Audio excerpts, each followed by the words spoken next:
I'm Max Keiser, and welcome to the Keiser Report, the show that tells you about the financial terrorists that are plaguing the world with their corrupt fiat money fractional banking scam.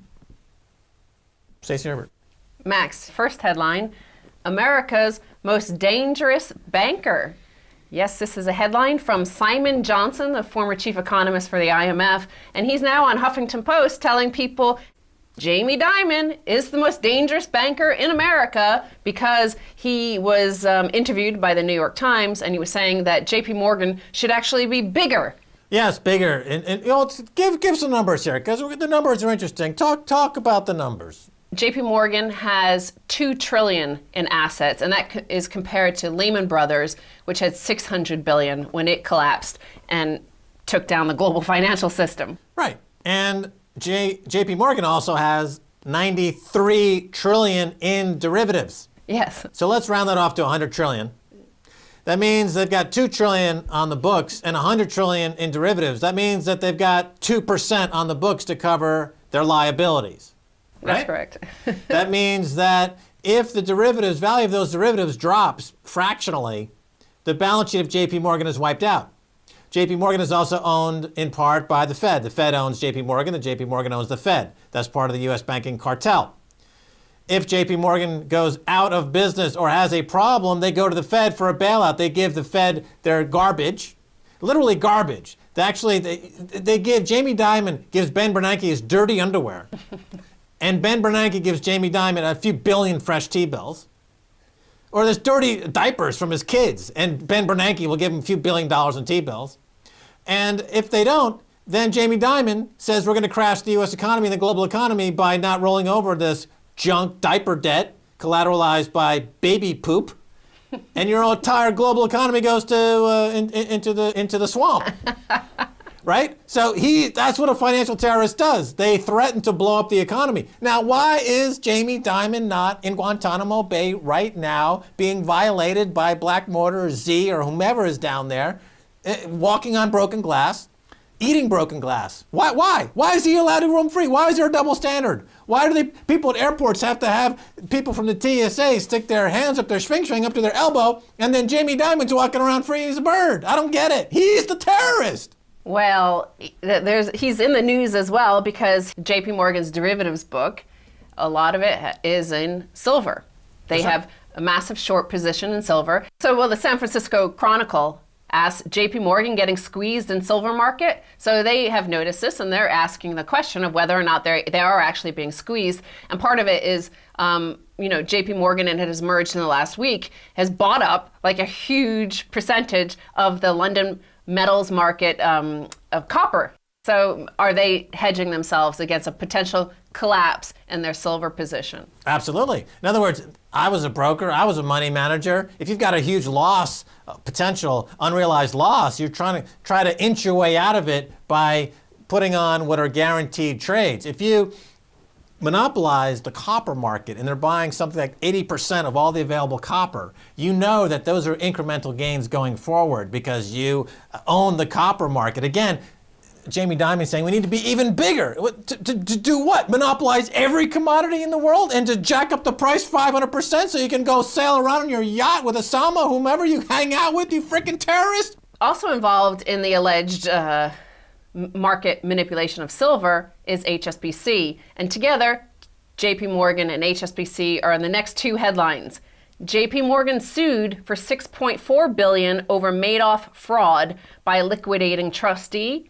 Bernard Madoff trustee sues HSBC for $9 billion in New York court. So the trustees of the Bernie Madoff Ponzi scheme that collapsed with, $60 billion lost, they are suing HSBC and JP Morgan for their role in aiding and abetting Bernie Madoff. And what is a Ponzi scheme? What did Bernie Madoff do? Go back to the numbers you spoke of at the top of the show. $100 trillion in derivatives, $2 trillion in equity. As the derivatives need to be rolled over, they use fabricated new derivative contracts to pay off the bad debt that is coming due in the short term. So it's a Ponzi scheme. The company is a huge Ponzi scheme. It's Bernie Madoff on steroids, drinking Four Loko, inhaling alcoholic whipped cream. That's the stock price. It's so far overvalued that just looking at it will give you, a narcolepsy. Is that the right word? No, but continue. Well, the bends. What am I trying to think of? The bends where you come up through the water and you're going too fast and you get something. I'll have to look that up. We'll put a graphic, what I'm trying to say in post-production, and the people will know what I'm trying to say. I don't think the bends is something you see. I think it happens internally. Okay. Well, Max, why is nothing being done to stop JP Morgan, to stop HSBC, to stop these other financial terrorists? Well, let's look at this headline from the New York Times. Frank Rich, Obama, the GOP, and a case of Stockholm Syndrome. Yes, once again, Max Keiser, the Keiser Report. We said it here first. You said, many episodes ago that Obama was suffering from the Stockholm Syndrome. Tell the people what the Stockholm Syndrome is. Well, first of all, Frank Rich stole my stuff again. Figures. Frank Rich, New York Times. You'd think he'd come up with his own stuff, but no, he's got to steal my stuff.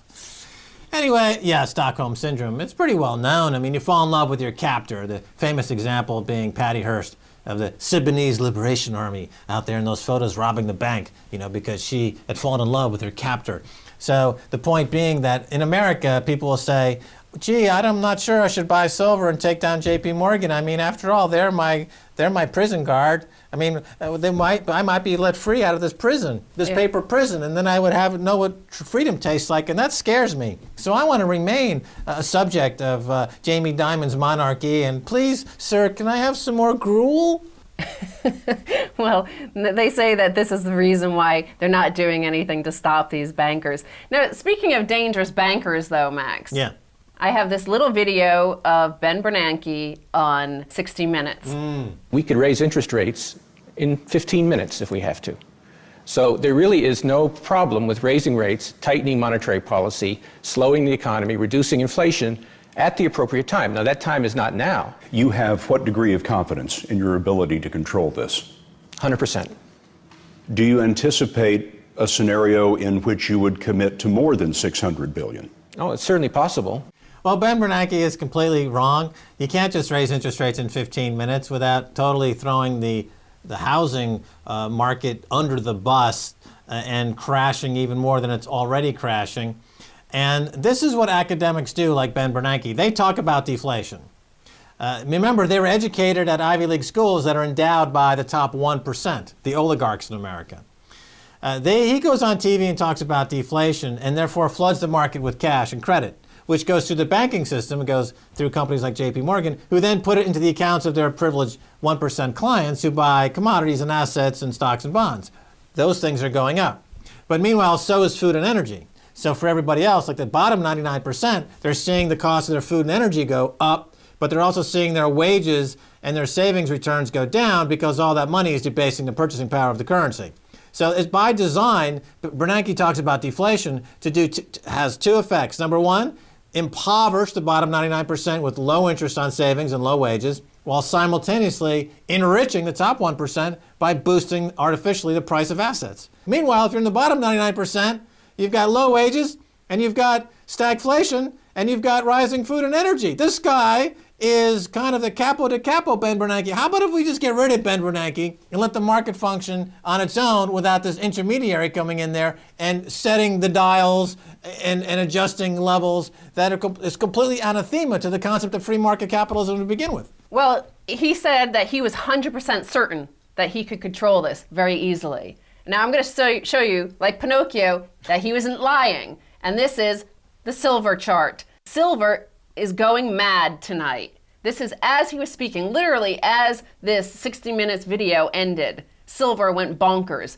Or as you put it on maxkeiser.com, silver is going nuts thanks to the global insurrection against banker occupation.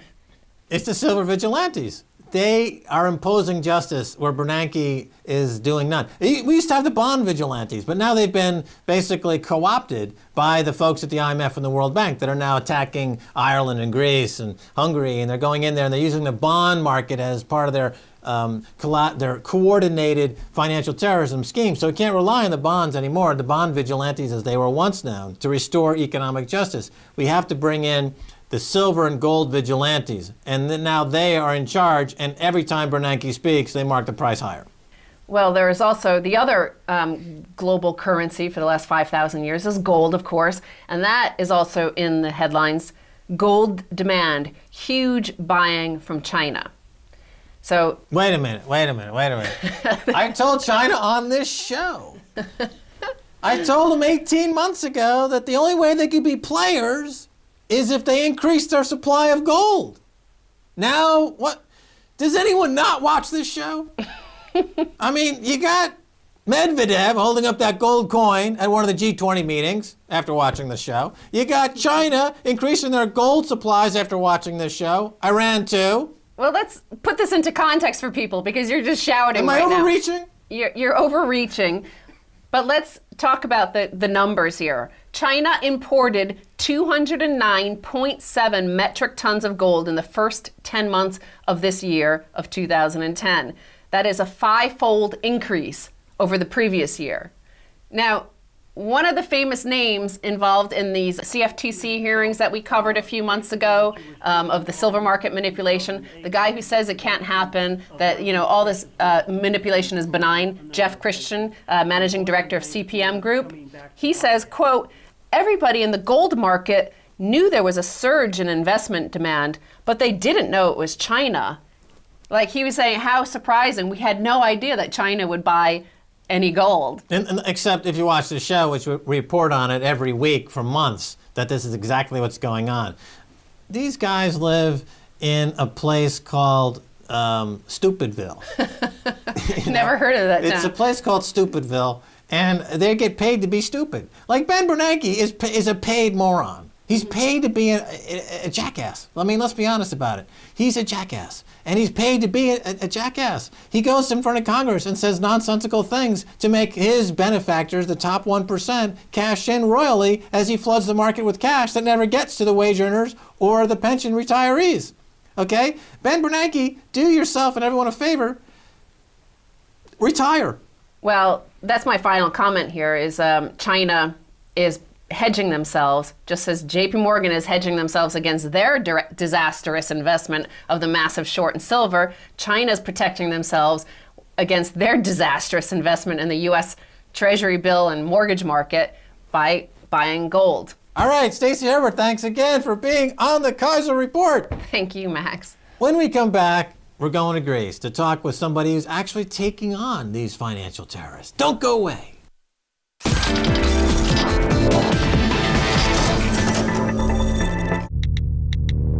Download the official RT application to your iPhone or iPod Touch from the iTunes App Store. Watch RT live on the go. Video on demand, RT's live broadcasts, and RSS feeds now in the palm of your hand. Question more on RT.com.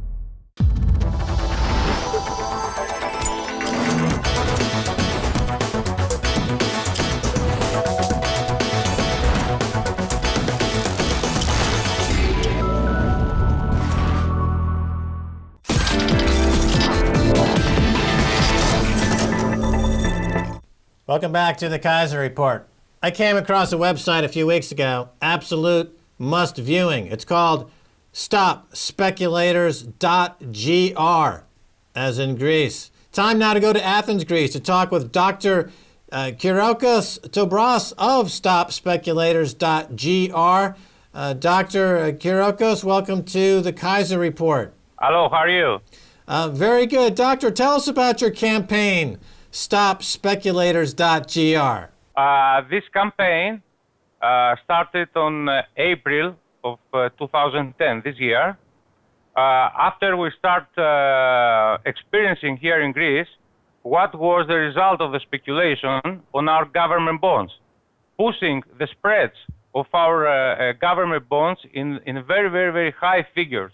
And that was impossible for Greece to continue the government lending problem. And this is why our government was stretched to follow the IMF and the European Union bailout. This is the reason that we did and we start this action because that was not a simple speculation process. We didn't do that because we are against simple speculation, because as you know very well, speculation is the reason that markets exist. We did that because that was a real organized criminal plan with the intent to manipulate the whole Greek economy, to manipulate the country through the manipulation of the government bonds market and of the government lending. So for all these reasons, we start this campaign on April 2010. And for the moment, this fraud charge, what we started, it is still under investigation process in the prosecutor of the Court of Athens. Okay, so just to be clear, the bond traders have done to Greece what they've done to other countries and what they do to corporations all the time. They use the bond market as a financial weapon to destabilize and to destroy, in this case, a country, Greece. They sell the Greek bonds in a way that is not only ill-served in terms of any financial purpose, but we also know that they sell what are called naked short sales. This is a form of counterfeiting, so that the banks essentially are selling counterfeit bonds purposefully to destabilize the country. I remember back in World War II, countries would counterfeit each other's currencies as a way to destabilize other countries. Now, the IMF and the banks on Wall Street in the City of London counterfeit bonds, Greek bonds. They sell these counterfeit bonds in the market to destabilize the country. Is it difficult to get the population to understand that they're being attacked by financial terrorists? Exactly. The real term, it is exactly what you said, financial terrorism. This is exactly what happened here in Greece and what will happen in the rest of the European countries. Don't believe that only in Greece is the problem. Greece was just the first victim of this game, which now will be, to that will follow all the other European countries. It is very difficult to explain that to the people here, you understand, because this has very, very complicated financial things that ordinary people, they cannot even understand because they don't have the knowledge even to understand. But I could explain you in very simple words what exactly happened here. On January, when the first crisis started here in Greece, some institutions who have their head offices in London, they start trading on naked CDS on Greek government bonds.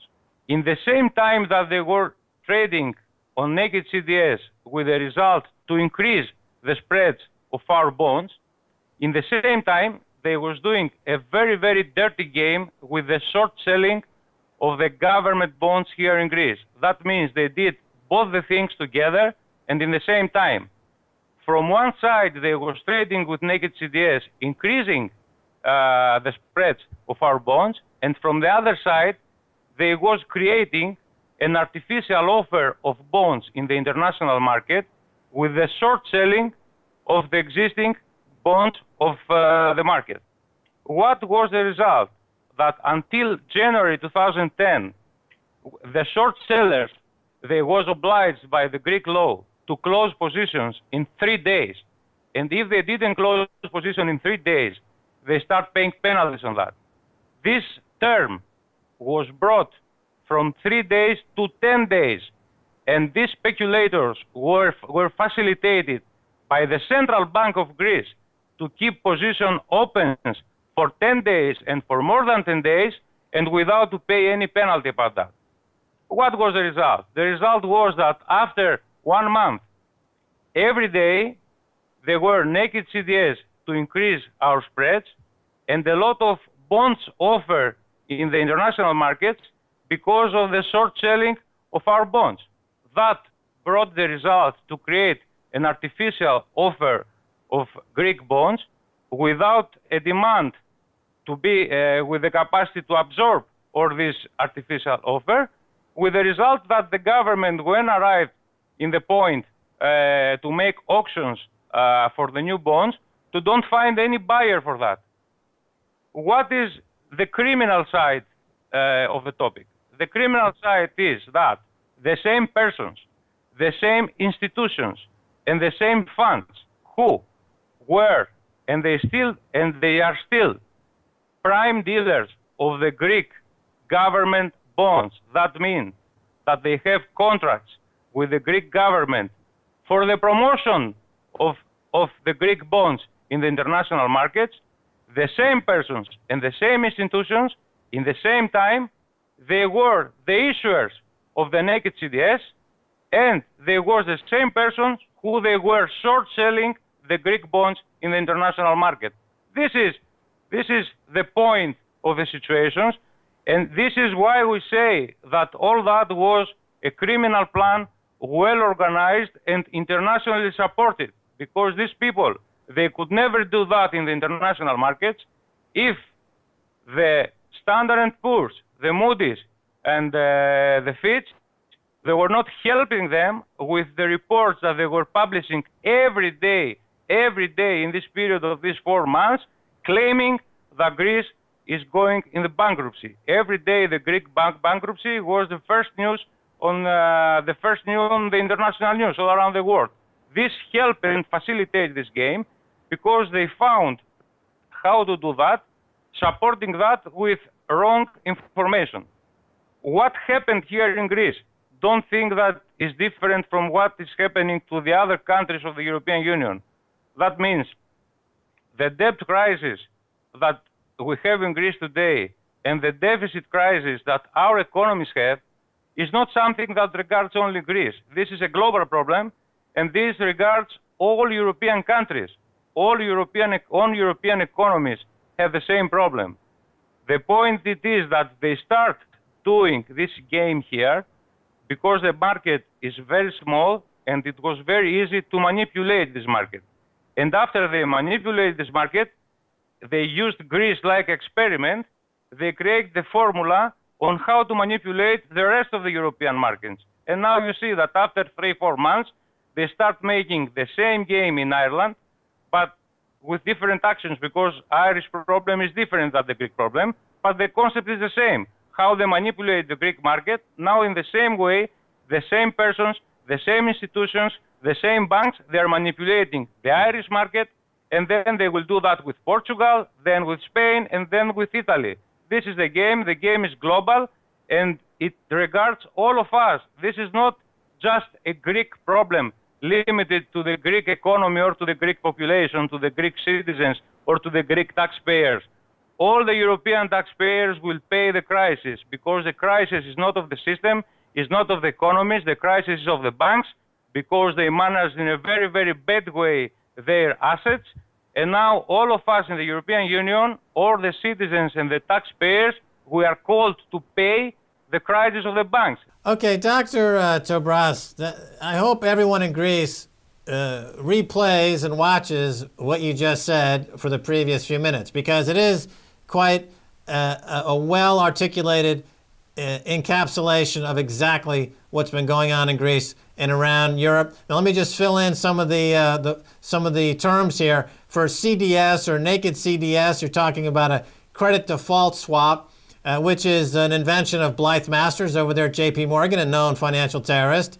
The credit default swap was sold as an insurance product, but it's actually a fake insurance product, because to have an adequate qualification as an insurance product, you must have some reserve in the bank to reserve against, which doesn't exist with a CDS. It's an invention purely to create financial terrorism. And as you point out, and this is one of the points that I think needs to be made here, people ask, well, why would the banks destroy a country like Greece? Why would they use these fraudulent counterfeit products like CDS and naked short selling? Because they have, as you point out, bets on the collapse of Greece. So as the collapse of Greece ensues, as the collapse of Ireland continues, the return on their bets that they've made in these international markets increases spectacularly.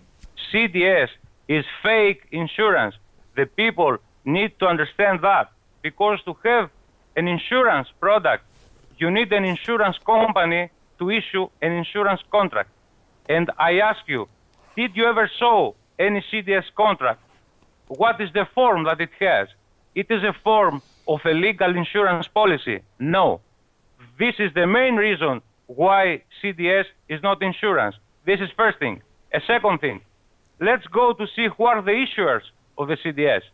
They speak about insurance policies that somebody is betting that Greece or some other country will go in bankruptcy, and they promise billions to the people who they buy this contract. The question is one, and it is very simple. If Greece tomorrow morning really will go in bankruptcy, do these issuers of the CDS, do they have the money to pay the people who they bought these contracts? You know what is the answer? No, they don't have. They are bluffing, because CDS is a financial bluff. It is fake insurance. It is just betting. It is clandestine betting, and they don't have the funds and the solvability to pay these bets if default will really happen. Okay, Dr. Tabras, we have to leave it there. Thanks so much for being on the Keiser Report. Thank you to support our action. Thank you. And that's going to do it for this edition of the Keiser Report with me, Max Keiser, and Stacy Herbert. I want to thank my guest, Dr. Kyriakos Tabras. His website is stopspeculators.gr. If you want to send me an email, you can do so at keiserreport@rttv.ru. Until next time, this is Max Keiser saying bye, y'all.